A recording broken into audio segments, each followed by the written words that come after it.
This is the TV News, the industry's only daily video report, brought to you by American Ingenuity TV. For all of your electronic marketing and creative needs, American Ingenuity TV is simply the solution.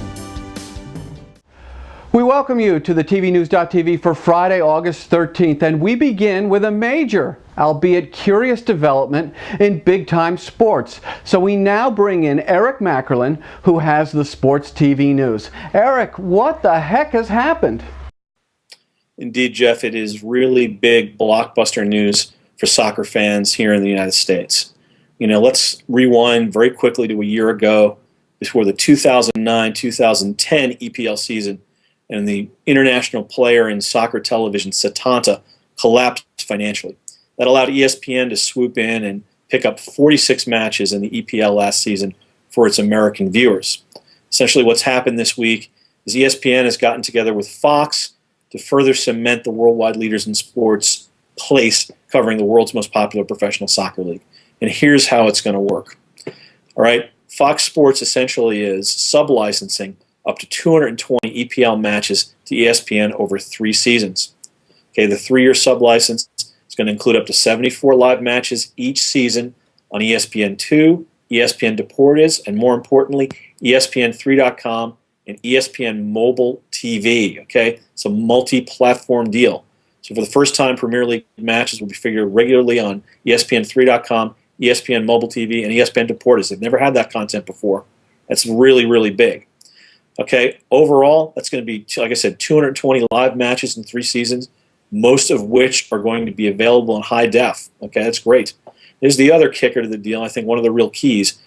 The time slots ESPN2 is picking up are Saturday mornings at 7:30, and then weekday afternoons, it'll be a Monday, Tuesday, or a Wednesday at 2:45 p.m. Eastern Time. Okay, so Fox Soccer is not getting out of the EPL business. They're going to keep it, but they're going to keep the 10 a.m. time slot, and they're going to keep the 1 p.m. time slot. Okay, very, very big. So what they're doing is they're splitting up their inventory, reselling it, and probably going to be making a better premium on sub-licensing this content than they are selling it directly to advertisers. Okay, it's nothing but good news for soccer fans. More matches on more channels and more matches with better carriage. I mean, before, you know, if you didn't have Fox Soccer Channel or Gold TV, which are in many cases are going to be on pay tiers or higher pay tiers on your cable or satellite provider, you're out of luck. You weren't going to get those matches. But now you're going to get carriage on ESPN, and you're going to get at least 2 matches a week, one on Saturday morning and then the weekday match.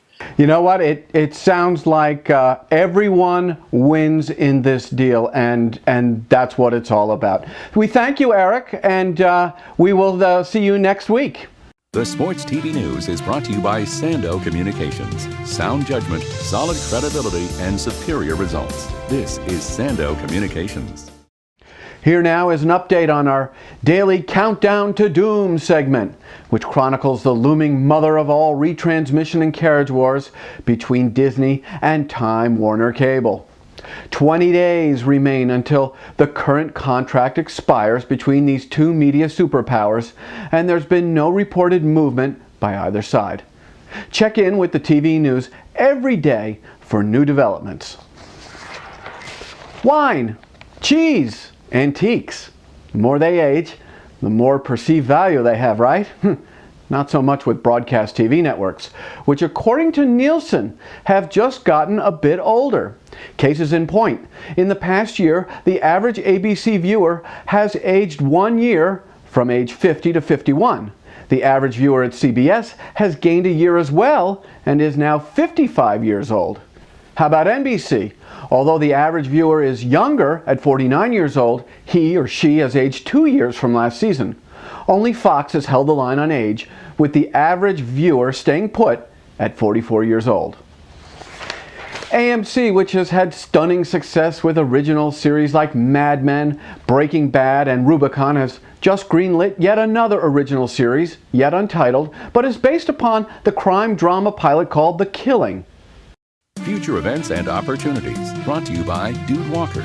Get the best voice. Get the best price. Get Dude at DudeWalker.com. Time's wasting because just in a little over 2 months, the CTAM Summit fires up in New Orleans. For more information, log on to ctam.com/events. If your group wants the attention of middle management to C-suite execs in the TV industry, become a sponsor of the TV News. Just hit us with an email at advertise@thetvnews.tv. And that about does it for this edition of the TV News. We'll be back on Monday. But if you've missed any recent editions of the TV News, you can catch up quickly by clicking on our archives. I'm Jeff Grimshaw. We thank you for watching, and as always, go out and make it a great weekend. The TV News has been brought to you by American Ingenuity TV. For all of your electronic marketing and creative challenges, American Ingenuity TV is simply the solution.